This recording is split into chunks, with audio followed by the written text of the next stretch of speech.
नमस्कार, सी न्यूज़ भारत देख रहे हैं आप। मैं हूं अखिलेश पांडे। वक्त हो चुका है न्यूज़ बुलेटिन का।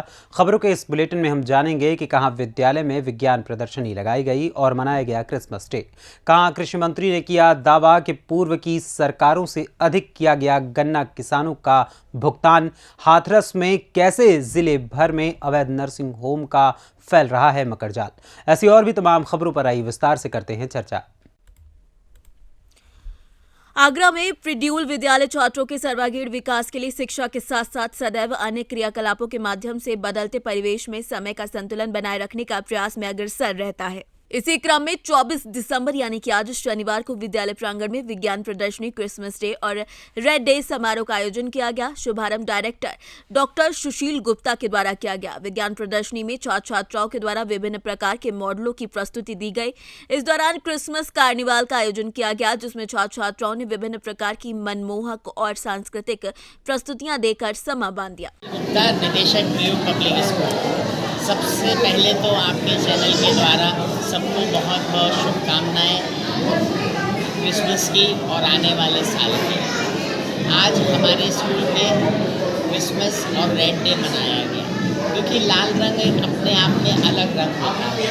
इसके वजह से किस तरह से इसमें फल फूल, किस तरह से इसमें रंग का यूज़ होता है, आज सब बच्चों ने किया। मुझे ये बताते हुए बड़ी खुशी हो रही है कि नर्सरी से लेकर फर्स्ट तक के हर बच्चे को आज हम स्टेज में लाए हैं और उनसे उनका कॉन्फिडेंस लेवल बढ़ा है। इसके साथ साथ आज स्टैंडर्ड 6 से लेके 12 तक की जो साइंस एग्जीबिशन लग रही है, जिसमें 85 से ज़्यादा बच्चे साइंस के एग्जिबिट कर रहे हैं। आगरा से सीनियर संवाददाता अनुज उपाध्याय की रिपोर्ट। खबर बुलंदशहर से है, जहां कृषि मंत्री सूर्य प्रताप शाही पहुंचे और उन्होंने दावा किया कि पहले की सरकारों की अपेक्षा में इस सरकार ने गन्ना किसानों का ज्यादा भुगतान किया है। किसानों की उन्नति के लिए सरकार काम कर रही है। बुलंदशहर में कृषि हॉस्टल का उद्घाटन करने पहुंचे थे कृषि मंत्री सूर्य प्रताप शाही। मुझे लगता है कि 2 दशक से पदों पर भर्ती नहीं हुई। योगी आदित्यनाथ जी की सरकार ने इस काम को पूरा किया हुआ है और 431 ये वरिष्ठ तकनीकी सहायक ग्रुप 1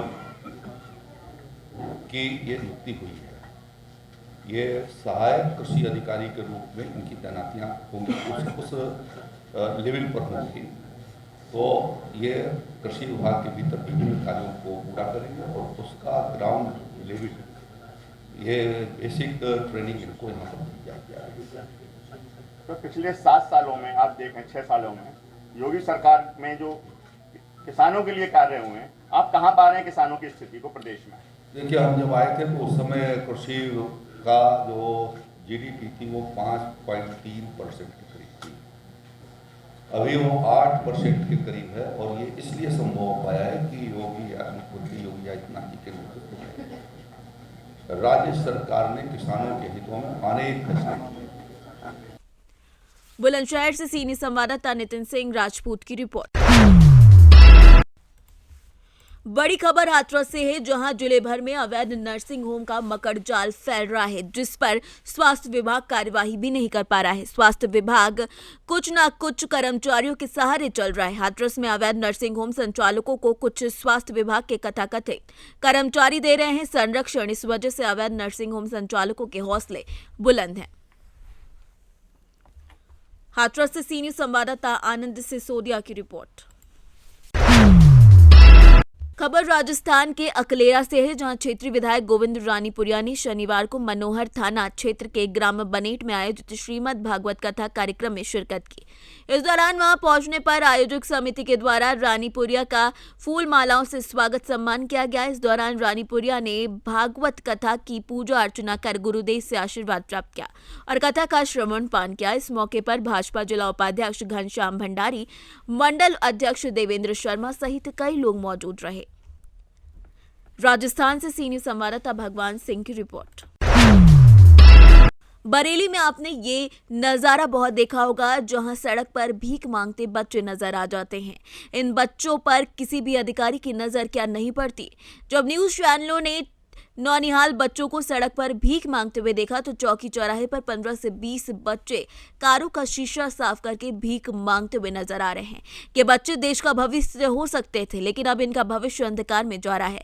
लेकिन बरेली प्रशासन मौन धारण किए हुए है। सर, एक मामला है कि सरकार जो है भिक्षावृत्ति को रोकने के लिए कड़े कदम उठा रही है। वहीं पर चौकी चौराहे पर देखा गया है कुछ बच्चे कारों का शीशा साफ करते हैं, भिक्षावृत्ति कर रहे हैं, कुछ पन्नियां बिन रहे हैं। क्या कहेंगे इस बारे में? इस तरह के बच्चों के लिए हमारे अभियान चलते रहते हैं बीच बीच में। अब ये हमारे संज्ञान में आया है। अब हम एसएसपी साहब से और एएचटीयू हमारी टीम है, चाइल्ड लाइन की टीम है, इन लोगों से मिलके और हम चौकी चौराहे पे या जहाँ कहीं भी बच्चे इस तरह के पाए जाते हैं उनका रेस्क्यू करवा के उनका निस्तारण किया जाएगा। आपकी संस्था जो है केवल बाल कल्याण दिवस पे ही उजागर होती है, क्या कारण है कि उन्हें हमेशा उजागर होना चाहिए ना, हमेशा देखरेख करनी चाहिए? नहीं, बाल कल्याण समिति जब से हम आए हैं, हमें करीब 1.5 साल हो गया है और हम बराबर बच्चों पे काम कर रहे हैं। इस तरह के किसी तरह कोई शिकायत मिलती है तो उस पर हम संज्ञान लेते हैं और हम अपनी चाइल्ड लाइन टीम है, एएचटीयू है या जो भी हमारे साथ में हैं, लेबर विभाग वाले हैं, जो बच्चे लेबर करते पकड़े जाते हैं, उनका लगभग बराबर ही चलता रहता है और कुछ समय थोड़ा रुक जाता है तो 1 आध महीने के बाद फिर चलाना शुरू करते हैं।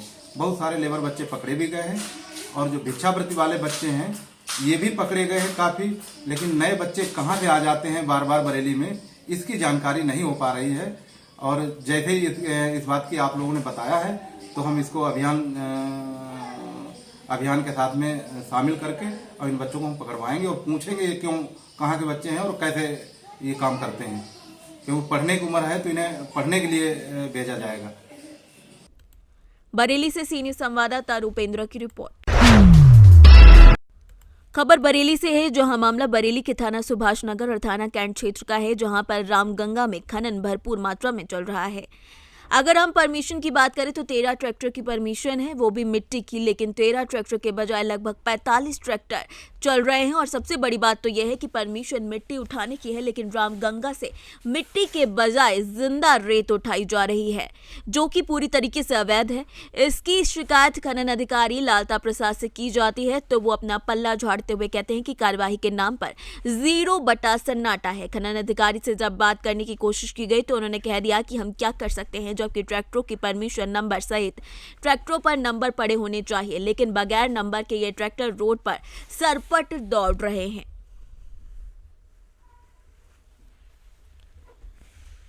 बरेली से सी न्यूज संवाददाता रूपेंद्र की रिपोर्ट।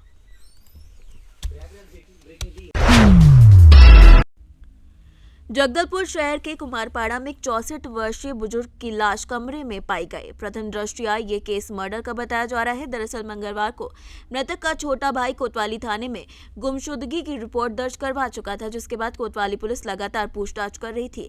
जब सुबह मृतक घेवर चंद खत्री के घर पहुंची तो बाहर ताला लगा हुआ था। ताले को तोड़ पुलिस घर की तलाशी करने लगी, तभी घर के बेडरूम में घेवर चंद खत्री, जिसकी रिपोर्ट गुमशुदगी में लिखवाई गई थी, उसकी लाश संदिग्ध हालत में पैर बंधा हुआ मिला।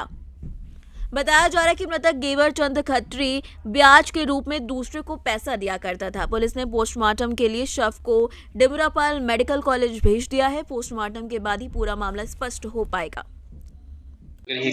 थाना कोतवाली में एक रिपोर्ट आई थी कि घेवर चंद खत्री जी है, विगत 2 दिन से घर नहीं आए हैं करके। उस संबंध में उसके छोटे भाई थाना पहुंचे थे, गुम इंसान दर्ज किए हुए थे। आज आके पता चला कि घर पर ताला लगा हुआ है। ताला चेक करने पर अंदर जो मृतक अवस्था में पाया गया था, इस संबंध में अभी उसकी जांच कर रहे हैं। फोरेंसिक की टीम आई हुई है और जो 100 है उसको अभी पीएम के लिए भेज रहे हैं। पीएम आने के बाद जो भी कंडीशन बताएंगे उसको बताएंगे। क्या कोई सुसाइड नोट प्राथमिक दृष्टि क्या देगा? नहीं, अभी जांच चल रही है। फोरेंसिक की जस्ट आई हुई है। जो लगा हुआ था वो टूटा हुआ था कि लगा हुआ था, बाहर से या अंदर से? उस संबंध में जांच कर रहे हैं। हम लोग जब आए उस समय ताला बाहर से लगा हुआ था। शव किस हालत में था? नहीं, अभी शव से किसी प्रकार की स्मेल नहीं आ रही है। बाकी जांच के बाद पूरा रिपोर्ट बताया जाता है कि शव को हाथ पर बंधा हुआ है। नहीं, अभी चेक कर रहे हैं, चेक करके पीएम की बात बताएंगे। छत्तीसगढ़ से सी न्यूज संवाददाता जसकेतन की रिपोर्ट। फतेहपुर जिले के एराया ब्लॉक के अलीपुर भादर ग्राम सभा का मामला सामने आया, जहां चुनावी बदले की भावना देखने को मिल रही है। जैसा कि मिली जानकारी के मुताबिक राम के दरवाजे के सामने हैंडपंप लगा था, जिसमें बताते हैं कि एक पाइप खराब है और सिलेंडर का वॉशर भी खराब है, जिसको लेकर मोहल्ले वालों ने कई बार प्रधान सेक्रेटरी को कहा है और अब प्रधान ने वहां से हटाकर उसे दूसरी जगह लगवा दिया है, जिसको लेकर मोहल्ले वालों ने शिकायत की। और राम ने बताया कि हमारे घर के सामने वो लगा है, जिसमें कोई दिक्कत नहीं है, यहाँ से सभी लोग का पानी भरने में आराम है और जहाँ बोरिंग करवा रहे हैं वहां पर एक घर के सिवाय और कुछ नहीं है, तो दूसरों के लिए ऐसा करना काफी परेशानियों भरा रहेगा। राम बनी ये हैंड पाइप को लेके क्या बात है? बात यह है कि यही जगह पर ये पाइप गड़ी है। हाँ हाँ, पानी पर हम लोगों का आराम है, कम से कम 10 घरे पर है। अच्छा अच्छा। अब उनमें देखो जो 50 फुट पर पाइप नहीं है। अब आए यहाँ से हम भर के ले जाई, भरे जाई, एक 500 मीटर उधर 500 इधर चल के आई, तो तकलीफ तो है ही है। जी जी। तो आप लोग क्या चाहते हैं? हम यही पर चाहते हैं कि यही पर सब दूर हो जाए। अच्छा अच्छा। क्या नाम है? श्री राम। ये कौन सा गाँव है? अलीपुर भादर। ये हैंड पाइप को लेके क्या मामला है? मामला ये है सर कि क्या कहते हम लोग चाहते हैं किसी जगह पाइप लगा था, किसी जगह लगे रहे, और हम लोग क्या कहते प्रयास किए और प्रधान कहते थे कि हम वहाँ ले जाएंगे, तो हमने रोक दिया कि नहीं, क्या कहते पाइप इसी जगह लगा है तो इसी जगह पे लगना चाहिए। और दूसरी बात ये है कहाँ जबरदस्ती, तो हम कहा जबरदस्ती हम नहीं खुलने देंगे। नहीं, इस हैंड पाइप में हुआ क्या? इसमें केवल रिवॉल्व भर हो गया साहब, इसमें बालू चढ़ गई है और उसमें कोई कमी नहीं है। श्रीनाथ। ये हैंड पाइप को लेके आप कुछ कहें? नहीं, कुछ नहीं, हम कुछ नहीं करें। फिर ये हैंड पाइप को यहाँ रिबोर होना चाहिए या नहीं होना चाहिए? नहीं, हमसे कोई बात नहीं ना, हम तो अगला ना तुम्हारा नवा सामान आवे तो ना तो उसे पाइप करवाना नहीं, कोई अवस्था नहीं है। फिर ये पाइप के लिए ना ये बिगड़ा ना ज्यादा 6 महीना चला होगा। हाँ। नहीं इसमें ना जब से खड़ा बिगाड़े रखा है, आज तक कोई नहीं बनाया हुआ है। अगर सही हो जाए तो इसी से आप भी पानी भरते हैं ना? फतेहपुर से सीनियर संवाददाता ब्रजेश श्रीवास्तव की रिपोर्ट।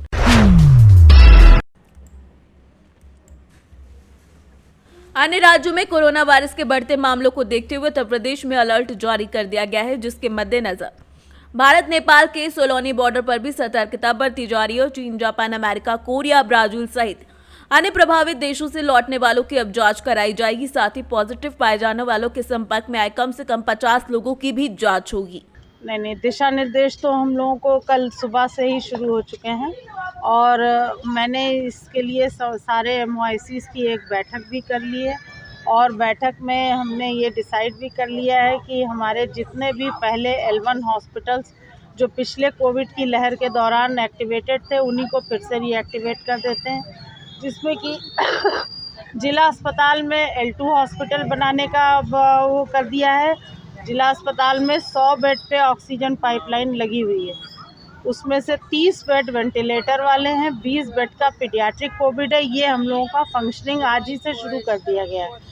गोपाला CSC में 100 बेड का ऑक्सीजन प्लांट लगा हुआ है, वो भी चालू करने के लिए अभी हमारे एक ACMO गए हैं उसको चेक करने के लिए और वहाँ पे ड्यूटी लगा के रोटेशन से, क्योंकि अभी हम लोग जो है सिर्फ तैयारी कर रहे हैं और उसी के हिसाब से हम लोग काम कर रहे हैं। और इसके अलावा हमने फरेंदा और परतावल 2 जगह और हमारे ऑक्सीजन प्लांट है, वहाँ 20-20 बेड के लिए और धानी CSC में 20 बेड का L1 हॉस्पिटल तैयार कर दिया है। ठीक है, और 1 से 2 दिन में ये सारी तैयारी हम लोगों की पूरी हो जाएगी और उसी तैयारी के तहत ही आज मैं यहाँ पर आई हूँ देखने के लिए कि अपने सोनौली बॉर्डर पे कोविड की टेस्टिंग ठीक से हो रही है या नहीं हो रही, क्योंकि अब हम लोगों को टेस्टिंग ही सबसे ज़्यादा बढ़ाने की ज़रूरत है।